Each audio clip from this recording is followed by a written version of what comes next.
Yo, what's up, everybody? Welcome to this week's edition of the Modcast here on Orange Bloods Live. I'm Jeff Ketchum, joined by everybody, Alex, Jason, Anwar. We're all here. This video brought to you by our amazing partners, Daily and Black. If you need help fighting against the man, they are Houston's finest. They've helped us with Texas NIL. On the baseball side, they did a huge fundraiser that helped raise over $40,000 for Texas NIL. Give them a look. They are fantastic partners with us, and we're glad to have them, guys. Like, comment, subscribe to the page. Jump into the Specs chat and super chat it up. We'll take your comments and questions and try to get to them as soon as possible. Fellas, I wanted to start the conversation here today, and it's on the thumbnail. It's on the title of the video.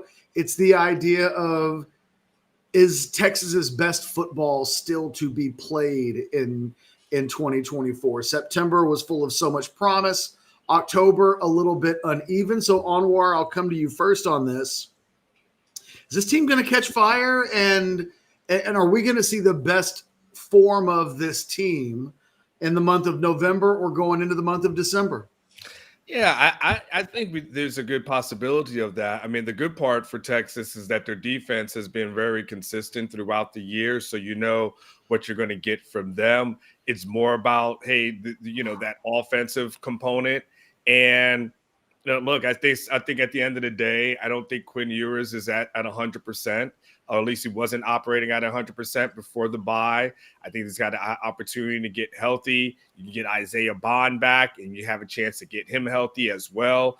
Then I think all of a sudden, I think things will change. I think some of the things that they had on the offensive line as far as cleaning up the pre-snap penalties, those are things that they can work on. So it's like there's little things, I think, that is probably preventing this team from being at its best, but correctable things, right? Not just like there's a lack of talent or there's a lack of coaching or anything, those kind of things. So, yeah, I think we're getting healthy, cleaning up some of the things from a penalty perspective that kind of been an issue in the past couple of weeks. I definitely think we can see a better Texas product. Alex, kind of the same question to you as somebody that breaks down the film of this team every single week on both sides of the ball. What's your vibe on this? What would need to happen in order for the idea that Texas would be playing its best brand of football down the stretch a reality?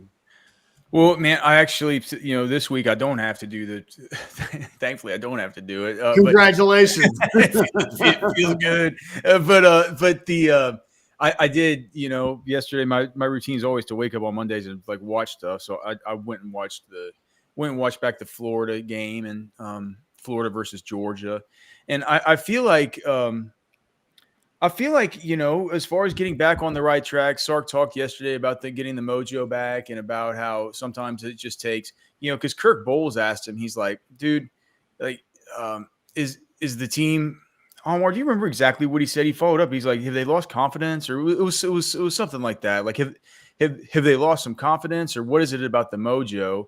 And he said something along the lines of, well, it's like I said earlier about the home run hitter or the 3-point shooter in basketball. Sometimes you just got to see that one ball go over the fence or see that one ball go into the net to kind of get things back going again. And I thought that was pretty interesting. I feel like when you watched Florida last week, now it's up in the air whether or not Florida's going to have DJ Lagway. I think it would be irresponsible to put that guy out there after he gets carted off the field last week.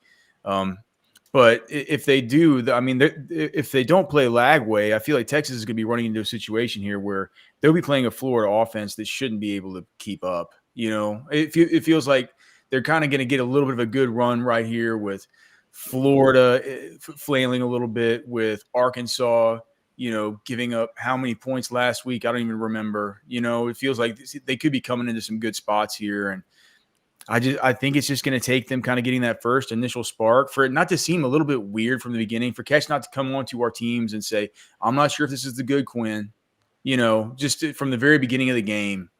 I also think that a big part of it, just from my perspective, just watching these guys, I think that the offense runs a little bit better whenever Jaden Blue is running really good. and where there's not so much focus on Trey Wisner. I think if he can get a little bit of, if we're talking about guys getting their mojo back on offense, I think it starts with Quinn. But, man, I think a little bit of mojo from Jaden Blue to where we could see him back operating the way he was to start the season before the fumbles kind of derailed everything could be something as well. And I do agree with Anwar that it feels like it's aggregate with a whole lot of, getting healthy again, getting Bond back, getting Makuba back, these kinds of things in aggregate all sort of add up. And I feel like Texas is coming to a stretch that's going to be tough, but they could have a little bit of good run out here for these next two at least. Jason, you've had a chance to listen to Alex and Anwar make the case. Were you moved at all? Did it change your vibe on any of this? No, I agree with some of it, and I'm going to slightly disagree on some of it. I do agree with Anwar. I don't think Quinn's been 100%. Maybe this bye week gets him there. I think getting Isaiah Bond back is huge. This offense hasn't looked the same without him being out there and being effective. So assume if he can come back this week, Sark said he practiced on Monday and looked good. I think that's a big step. Okay, I think Texas will play better than they have in 3 of their last 4 games. I mean, they played well against Oklahoma, but Vanderbilt, Georgia, even Mississippi State wasn't the best brand of football we've seen. So I think we're going to see a better version of Texas than we've seen the last month or so. Is it going to be the best football they've played? I don't know. I have a hard time agreeing with that because at the beginning of the season, guys, we were like, whoa, this is a national championship team. There's not a single weakness. There's nothing wrong with this team at all.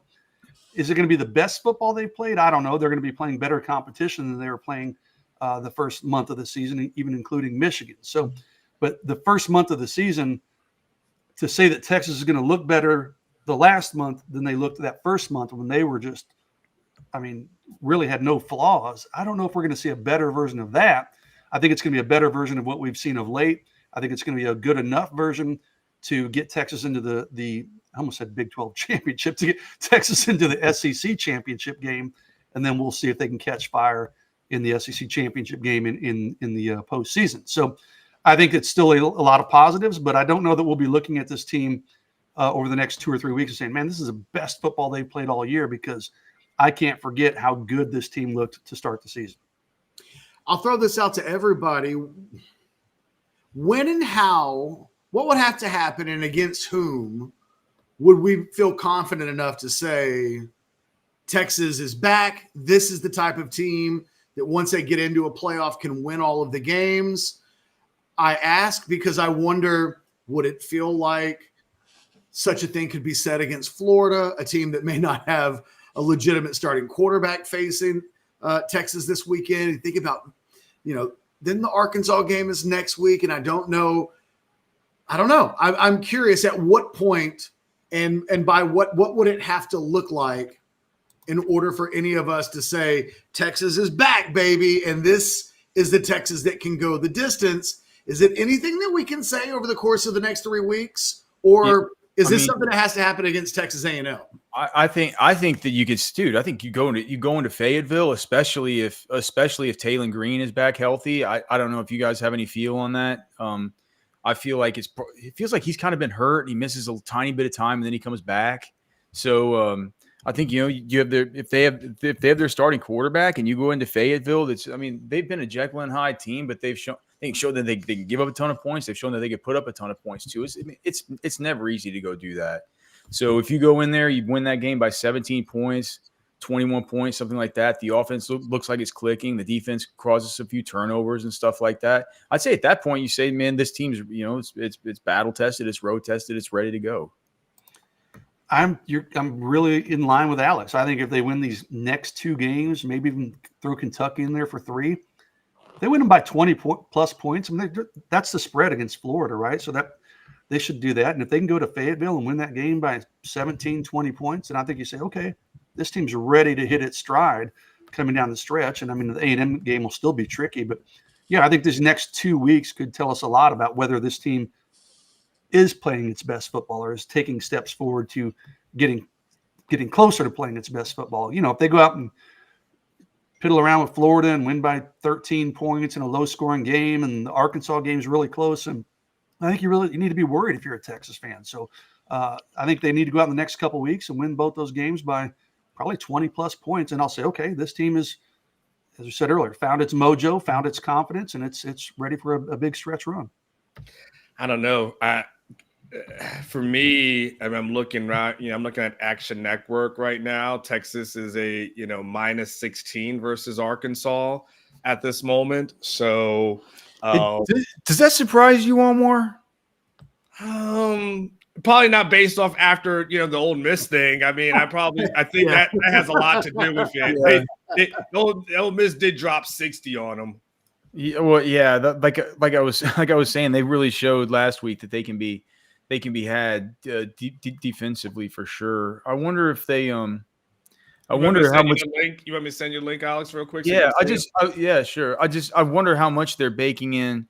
I wonder how much they're baking in this stuff with Taylor Green.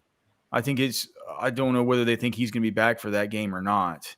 So I'm sending it to you on might team. Not even be their starting quarterback. There's been some discussion that they went to the new guy who's a freshman, if I'm not mistaken, and at least the fan base was pumped up about it. I'm not quite sure. I have a feel for what Arkansas is going to look like coming out of the bye week. It might be Green, but it also could be Singleton. Yeah. Singleton's good. I don't know. I don't follow Arkansas closely enough to know if that fan base is talking like there's a controversy, then maybe there is. Maybe like Singleton looks better. I kind of think Taylor Green's good, but maybe it does. Maybe it's not affecting the line. I think I've listened to you guys, and I'm not quite sure how I feel about it. I think some accumulation needs to probably occur. So I think Alex and Jason, you guys are probably right. If they really handle Florida this weekend, it will feel a little too soon for me anyway to make a bold declaration. No matter how bad they beat Florida, we're talking about a team that probably ranks in the bottom. I haven't looked at everybody's SEC power polls this weekend, but Florida's probably one of the 5 or 6 worst teams in the SEC. It probably would need Florida and Arkansas. Onward, I think one of the reasons why I bring this up is that they're 21-point favorites against Florida. They're an early 16-point favorite against Arkansas. I'm guessing that they would be a 21-ish point favorite against Kentucky at home. So the schedule looks a lot more like September than it did in October when there were every game was competitive to a degree. There weren't any slugs. Oklahoma was pretty close to a slug, I suppose. Is there anything, what would you need to see on War for you to not feel like it's fool's gold? Is it the statement making inside of it where it's emphatically dominant? Like what does the storytelling of these next couple of games have to look like in order before we get to A&M to feel confident that Texas is ramping up its speed towards the home stretch? Boy, there's a variety of things for me, Catch. I think one, I still think there's a run game that needs to kind of turn on at some point where you say to yourself, okay, that's a thing, that's a threat. I don't think you're going to be able to go into these playoff games where we're talking about facing really good teams and without a run game that's really effective. I think there's only been twice this season, Catch, where Texas has had a running back that's rushed over 100 yards in a game. So, and we're 8 games in. So I want to see a little bit more from out of productivity from that position. And I also think over the next few games, totality wise, I know all that matters is the wins. Well, all that's all said and done, but Texas can't just go close. They can't have a 3-point win versus Florida and, another close win against Arkansas. Like those are things that make you feel like you're playing with fire. I think they need to look like that team that was kind of dominant from the first part of the season where Jason talked about, where we said like they can do no wrong. And I think Quinn has to look like the Quinn pre-injury that he was, that Quinn that we saw right before the injury versus UTSA, where he was balling out. That Quinn needs to be able to come back. And again, if that's a healthy Quinn, then I think that makes a huge difference. So those are kind of the components for me, Catch. The run game really flexing over the next few games before they get to A&M, and then Quinn looking like pre-injury Quinn. Wanted to ask you guys this question, changing topics. Yesterday, when Sarkisian was asked about injuries that was a Anwar Richardson question, if I'm not mistaken, asked about Isaiah Bond, asked about Andrew Makuba. Chad and I on House Divided yesterday had different takes on what we thought that meant. I think I had hoped when that question was asked that the answer would be, well, we gave him an extra week of rest, held him back in the Vanderbilt game, extra week. We really think he's raring and ready to go going into Saturday, and we feel really confident that we're going to get the Isaiah Bond that might end up being a first-round draft pick. Instead, it was, well, he practiced today and he looked good, but we've got to see how he responds the rest of the week. And so Chad took that as a positive, that he practiced and he looks like he's on pace to play. And I know, Alex, you wrote about that in your review of the press conference.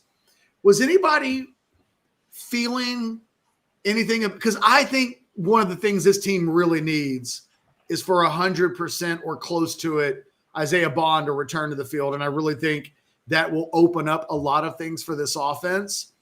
I'm not quite sure that we're going to get that on Saturday, but it could just be Sark is never fully transparent on injuries. So I never quite know how to take these things. Did anybody feel any kind of way about the status of Bond 5 days away from the game?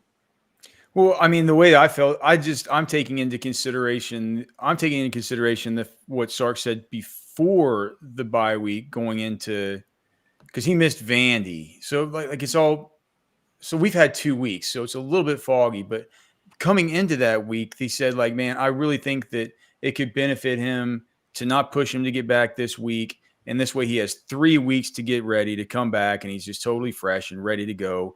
And so I've just been operating under the assumption that's like, well, if he was kind of iffy to maybe go versus Vandy, after it's been, like I said, has it been 2 weeks since Vandy? So it's been 1 week and a few days, right, since Vandy.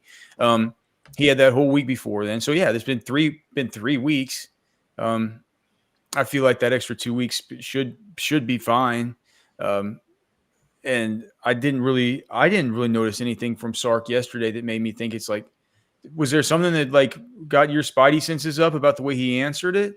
Just the fact that he said like we expect Isaiah Bond to play this weekend after the rest. He should be good to go. Mm-hmm. It still sounded like there was some doubt involved. And if we've got to monitor him this week, and yeah, I'm with that. It was a very lukewarm endorsement, I thought. I mean, I think he'll play, but I'm with you, Catch. I thought he'd come on and bye week, everybody's good to go. But it was a very, hey, we got to see how he responds to practice today and doesn't have any setbacks. It was didn't give me the warm and fuzzies that he was close to 100%.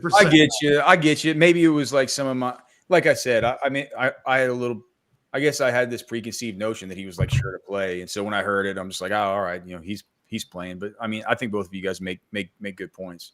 I would just, the only thing I'd bake into the observation is that Sark, when it comes to injury stuff, likes to play a little bit of a shell game here. And he could be 100%. And Sark, Sark just not wanting to let Florida know, like, hey, I think this guy's ready to go, like, so they can prepare for all the other guys on the team. Like, that's the only thing with Sark and injuries. There's a shell game that happens that you just got to bake that into the observation. No, Anwar, you're 100% right. And it, I think for me, though, it makes for one of the real, because even saying that he practiced yesterday, he didn't say he fully practiced. He didn't say he scrimmaged and was a part of every single drill that we did. We know that when Sark says a guy practiced, that's a pretty nebulous thing, that it could mean he showed up for practice and stretched. It could mean he participated in position drills and they otherwise held him out. Or it could mean he stood up in a wheelchair and then sat back down. Oh, exactly. So, and he's like limited participant in practice today. I just think if you look back on what this offense, look, he gets hurt in the Oklahoma game. He's limited in the Georgia game. He doesn't play in the Vanderbilt game. If we look essentially at the entire month of October, the offensive struggles coincide to some degree, yes, with Ewers returning to the offense and whatever that is and wherever he's been and whatever limitations he's had. But it also coincides with, I think, the guy that's turned out to be the obvious number. He's the A, and every other receiver that they rotate in right now feels like a B. And I don't think that's an insult. I think most of these guys are going to play on Sundays, but it doesn't feel like any of these guys are the dynamic go-to weapon that Bond is. And I think that we talk so much about the quarterbacks and the offensive line, and my head is kind of done in, Alex, by this notion that the offensive line's an absolute train wreck and that's the problem in the offense when it's not really reflected over the course of 60 minutes when you watch the film. We've had this discussion before about kind of, they're limited bad plays, but boy, when the bad plays have been bad in the last 3 games, they've led to real bad consequences, more so than play in and play out. They're bad. I just feel like maybe we've all slept on what Isaiah Bond means to this offense, and that if and when he comes back close to 100%, what it might give this offense when we start talking about needing to push the ball down the field a little bit more, needing to get more big plays out of the passing game, all of these things that will eventually lead us to a place where it's like Texas has its mojo back. I feel like when it happens, and I do expect the offense to get its mojo back, but Jason, I feel like Bond has to be involved in it, or it's never going to quite hit the highest gear possible, which is what I think Steve Sarkisian wants to see from this unit as soon as possible. I think you can make a case. He's the most indispensable player on this offense. That even includes Quinn. I mean, Quinn gets hurt. Yeah, it sucks, but you got Arch Manning, right? Don't have a lot of depth at running back, but they got 2 capable running backs. But when Isaiah Bond hasn't been on the field, this offense just hasn't had the big playability, the explosive ability. So I'm with you. I don't think they can be their best version of themselves without Isaiah Bond, obviously on the field, but he needs to be 100%. You can't have him running around at 75, 80%, which takes away his speed and explosiveness. So, I'll be curious, like you guys will. I'm sure the story will be tracking all week and see what version, if he does play, which I think we all think he'll play, but how effective will he be? Will he be back to 100%? Will he be limited? And could this be something that lingers with him for several weeks if he tries to play on it? I don't know what the answer is, but I do agree with you, Catch, that Texas has to have a healthy Isaiah Bond on the field if they want to be anywhere close. We talk about them playing their best football moving forward. That can't happen if Isaiah Bond's not 100%. So they got to take whatever measures they can to get him healthy. I think keeping him out of the Vanderbilt was a good move. Obviously, the bye week, we'll see how healthy he is moving forward. But Texas is going to need a healthy Isaiah Bond. Anwar, you go back to that Georgia game. It's interesting that they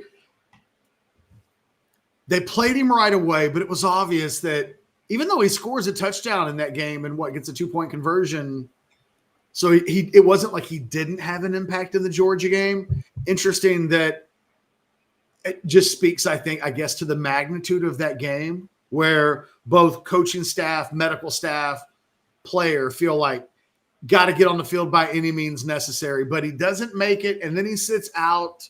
And now we're a few weeks later. It's been, by the time the game rolls around on Saturday, it'll have been 3 weeks since the Georgia game. It'll have been a month, I guess, since the injury to Oklahoma. I think the thing for me that's concerning is what Jason just mentioned. It's the idea. If there was any concern at all that there could be an aggravation or that there could be any setback, none of these next couple of games, although maybe Arkansas, but certainly not this week. I feel like you could beat Florida without Isaiah Bond. How the hell is Florida going to score enough points this weekend to beat Texas? So if he plays, that is a sign that they surely would know if he's at 70% that hold him back for another week. Or are we at a stage where there's only 4 games left that 70% gets you on the field and we're going week to week on this and you got to have your guys?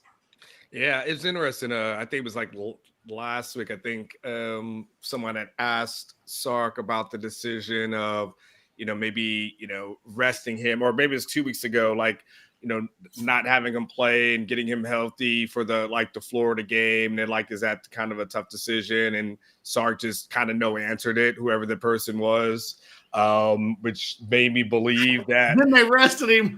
Yeah, and so which made me believe that whoever that reporter was on to something, and Sark wasn't really too down with having to answer the question of, like, this is what their strategy is going to be, because again, it's a shell game that happens.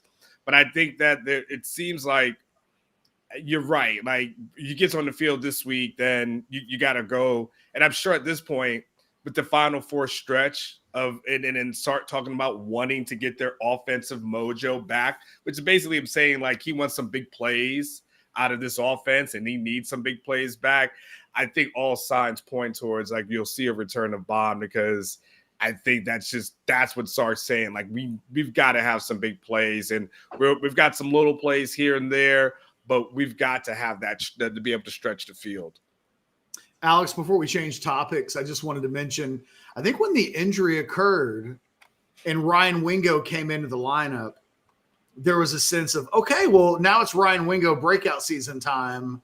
And so it'll just be add water, instant replacement for Bond. And I think what we've learned in not seeing the Wingo breakout, and really nobody is consistently broken out. DeAndre Moore to a certain extent has been a guy that can certainly lean on, but he could just as easily go for 5 catches and 100 yards and 2 touchdowns this week, or 2 catches for 15 yards. It's kind of feast or famine with Moore. Did you see anything in the review with Wingo that makes you think anything at all? But my initial impression is maybe not quite ready for prime time as the guy in an offense of a top 5 team. But that might be a little harsh. I'm not quite sure what to think of. Looks spectacular in limited doses, gets increased doses, and then we don't really see those plays stack on top of each other the way, quite frankly, I know that I thought we would see maybe a megawatt breakout, and it didn't happen. It's only, I think, exasperated the need to get Bond back on the field. Yeah, well, I mean, dude, correct me if I'm wrong, but Wingo's drawn 2 defensive pass interference penalties on plays that would have been big. I mean, well, right? In theory, if they're completed passes. Well, I mean, just because a ball he draws a penalty doesn't mean that it otherwise would have been a catch. But yes. Oh yeah. Okay. Yeah. But right. So there've been those. There've been twice where Quinn has missed him. And clearly I've been watching it closely because I've had the hires on Prize Picks, and so I remember all this very, very, very vividly. But it's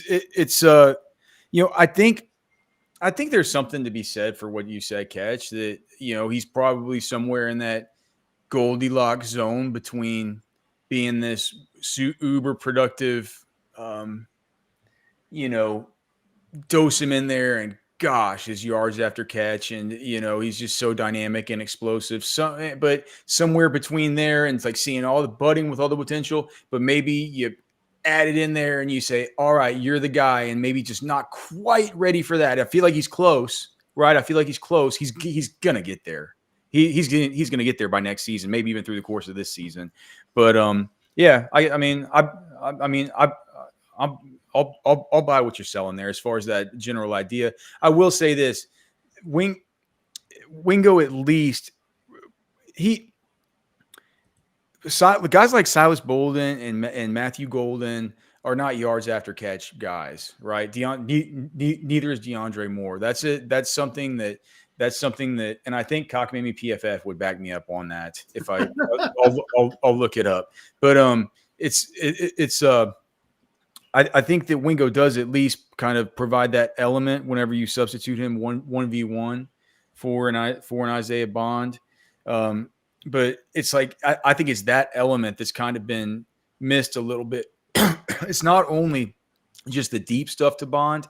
I think it's just the fact. All right, so I'm just looking it up here, and I know these are the kind of stats that I'll listen to PFF about. So yards after catch per reception. Actually, well, Johntay doesn't play, but he has the Johntay just doesn't play. It's crazy.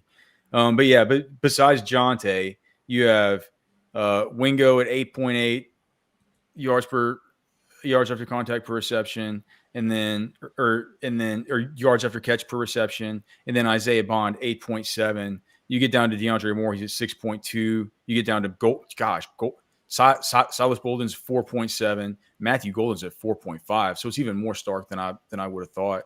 I think it's that, dude. I think it's that yak stuff with Bond, even more than just the deep stuff. We know that Sarkis said when they don't give us the deep stuff, we like to give them the ball underneath and you tackle on 8 yards on top, 9 yards on top of each one of those catches that you throw to Bond on average. When there's some volume there, that adds up. That's the kind of stuff that gets drives going, that moves the chains, that picks up the mojo. And that's why I think it's important for Bond to get back. Hey, Anwar, before I come to you with my next question, which has nothing to do with any of this that we've been talking about, I just wanted to throw in, early in the season, because they've got this wide receiver class that's coming in that is going to be really, really good. They got so many young guys and returning players in theory. And I wondered, is Sark going to go into the portal and try to find next year's Isaiah Bond?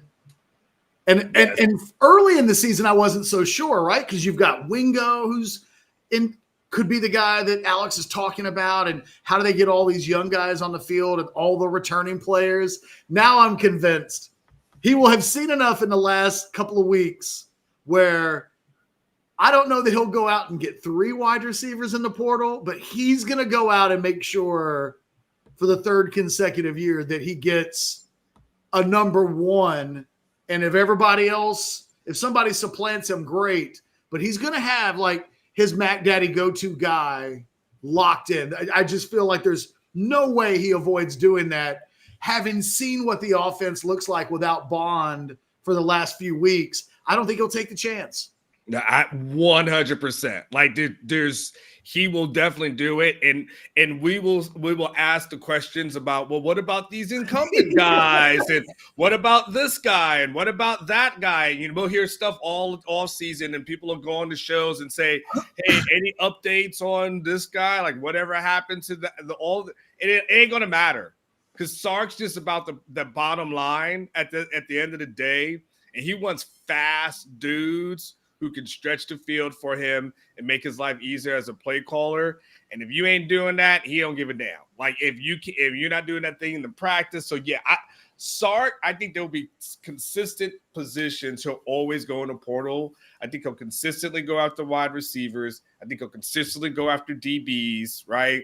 And then he'll probably consistently look at the defensive line position. I think you can go to the bank on those, and then everything else will just be a fill-in if you want, if they're by need or someone's out there. 100%. And I think all those numbers that Alex just mentioned, the yards after catch, kind of player by player, it was oh my God, they all kind of suck after the catch, except for 2 guys, Wingo and Bond. Okay, I want to change directions tonight. It's not just election day; it is playoff committee top 12. And Barbs, I see your super chat that just came in. We'll get to that in just a second. Matter of fact, hold that thought, because Barbs is asking a question that is going to completely go away from what I want to ask you guys. So real quick, $5 super chat from Barbs. Did Cook hit on one of the wags?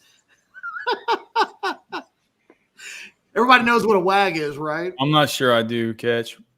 It's wives. What? It's wives of, usually wags. Wives and girlfriends? Yes. And Okay. I usually see that associated with soccer players. You'll always see the wags of the Brazilian wags and everything. So he's saying, did he hit on some coach's wife or something? Because he's not even on a milk carton. Somebody put out a bolo for Johntay creeping around the portal. Barbs, I don't know how to fully explain Johntay Cook. Anybody want to take a crack at, we can say, Yeah, well, I he's can not do it. consistently playing in practice and the things that we say when we try to explain why he's not playing. But You got to be a better block. You got to be a better blocker if you want to play for Chris Jackson. But there's a lot if about it. if he could average as many yards after the catch, you just said, what's his number after the catch? So Johntay after catch is at 10.1.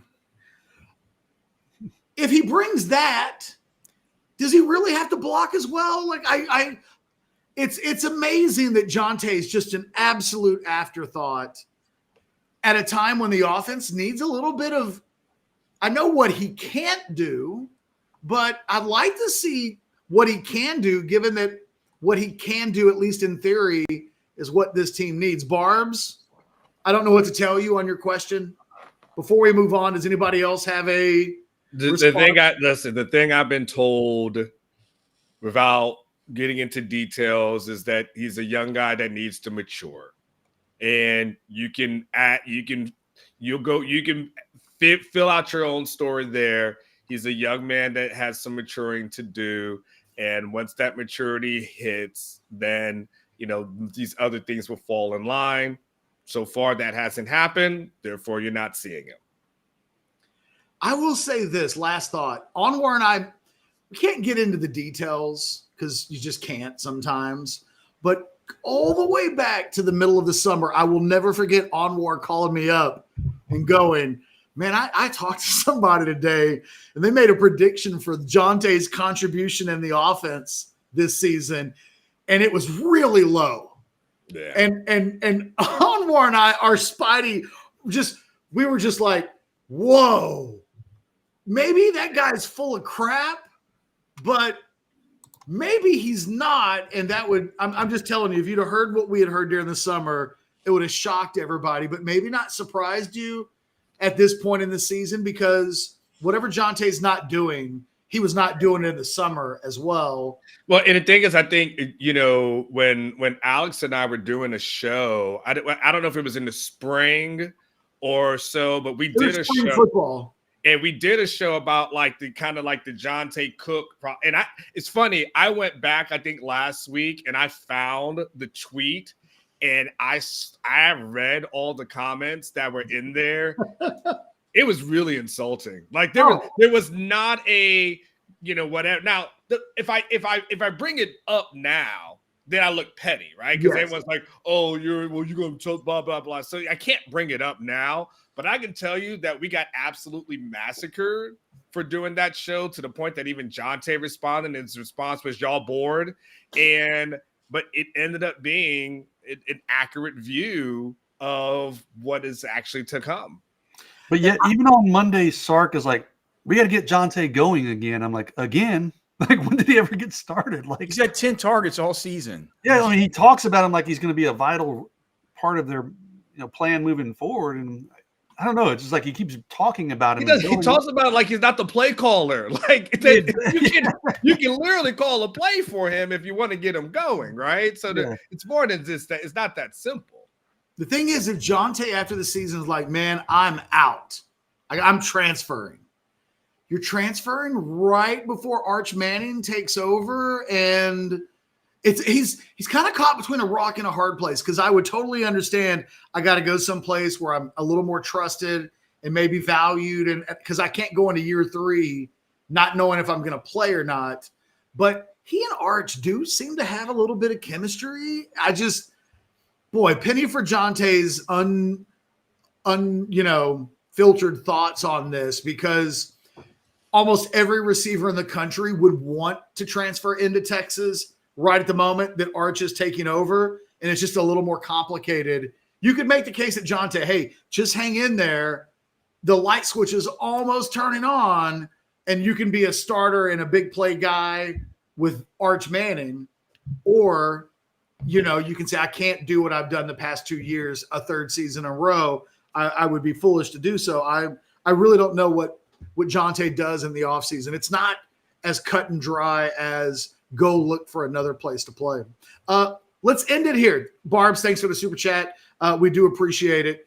And we'll take any more super chats that you guys want to send before we're on the way out. I wanted to talk about the playoff, right? The 12-team playoff, the initial edition of what that might look like comes out tonight. It's kind of fun to watch because it's the first time we've ever seen this. The Longhorns are smack dab in the middle of it. We know that Texas is going to be in the mix. We don't quite know where they'll be positioned. Will they be the number 1, the number 2, the number 3, the number 4, one-loss team? How does the committee look at their resume at this point and slot these teams? I'm curious. Is there a team that anybody's buying stock on right now to win the national championship? Is there anybody nationally? We all watch a bunch of games. We're playing Prize Picks. We're watching the big games. Is there anybody that anybody's geeked up about that? Because I'm convinced that this is a great year to debut the 12-team playoff, because it wouldn't shock me if a team seeded 9th through 12th, maybe not 12th. Not 12. But 9 through maybe 10 or 11 wouldn't shock me if one of those teams wins a couple of games, goes to a semifinal, maybe even to a national championship game. It feels more wide open than any year I can remember. Whereas a year ago, it felt like, well, it's whoever Michigan plays in the championship game, but they will be there. Personally, I don't know who the hell to buy stock in. I wrote about that in my 3-2-1, and I focused on the SEC, but I was like, there's no dominant team in the SEC like there was when, 3 and 2 years ago when Georgia, you knew Georgia was going to be in the national championship. You knew some of Nick Saban's teams were going to be there. You knew Michigan was going to be there.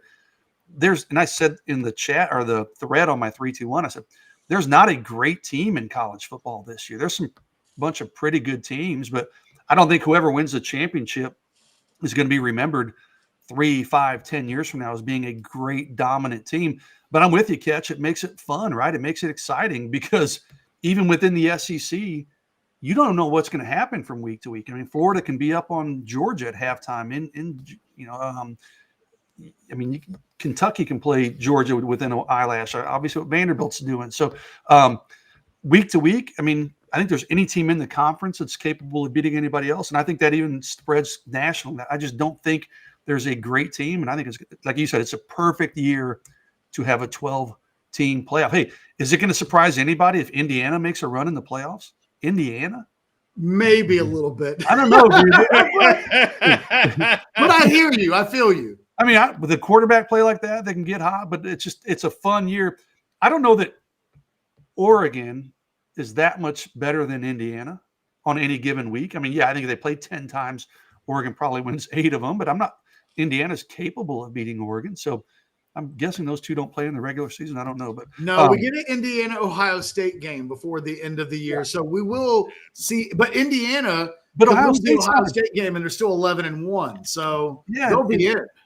Ohio State's not a dominant football team, in my opinion, this year. They're even having their fan base is having some quarterback stuff right now, and it's like you look around. I mean, if you guys if you guys have some dominant team you can try and convince me of, go for it. I'm open to hearing it. I don't see it, and I think that's what. I think the 12-team playoff came at just the perfect time, and sometimes the universe just works like this because I'm not sure that they foresaw it in this exact way. That the age of the transfer portal coupled with NIL, it would bring this kind of parity. And when it's I'm not sure if that was the reason, but it's occurred and the die's been cast. And I think that this is kind of how college football is going to be moving forward. And so I think more than anything, we might even be hearing about expanding this thing to 16. I honestly think it should be 16 teams. But that's a discussion for another day. Very NFL-ish on War. Yeah. Oh, yeah. Now, look. They will not turn down making more money. When they see how much money they make off of this, they're gonna why not add in more? It'll be like that. But to your point, even because one catch, I'm excited. 6:00 tonight on ESPN, right? And then you and I probably react to it afterwards. But even before we even get there, catch. You still got Georgia has to play Ole Miss and Tennessee in back-to-back weeks, and so we look at Georgia, and we're like, oh yeah, that, and then you got to say, well, Well, you still got to make sure you get there, Georgia, before we even have that conversation. Because if somehow you drop the next two and Carson Beck can't stop throwing interceptions, like you may find yourself on the outside looking in. So it is an exciting thing. It'll be interesting to see where Texas lands, more than likely outside of the top four. But I think tonight will be the answer to how does the committee look at the SEC and the opponents that they face and everything like that. We'll see how many SEC programs are ranked, and now we'll know for sure. Okay, it just means more, all that, or are they going to be looking at some of these other like one-loss teams that they're going to have to say, okay, we got to fill this one in or fill that one in. But I think tonight will be, we know exactly where the SEC stacks against the Penn States, the Indianas, some of those other bubble teams. Anwar, will they announce the top 12 today with the idea of the 4 projected conference champions would be in the top 4? Or initially, is it just going to be the top 12 and they're not baking in that an ACC and a Big 12 team have to be in the top 4 when the final rankings come out? Yeah, man, that's a great question. I wish I would have known that, because that's probably the only thing I didn't have. I feel like in the war room was that particular thing.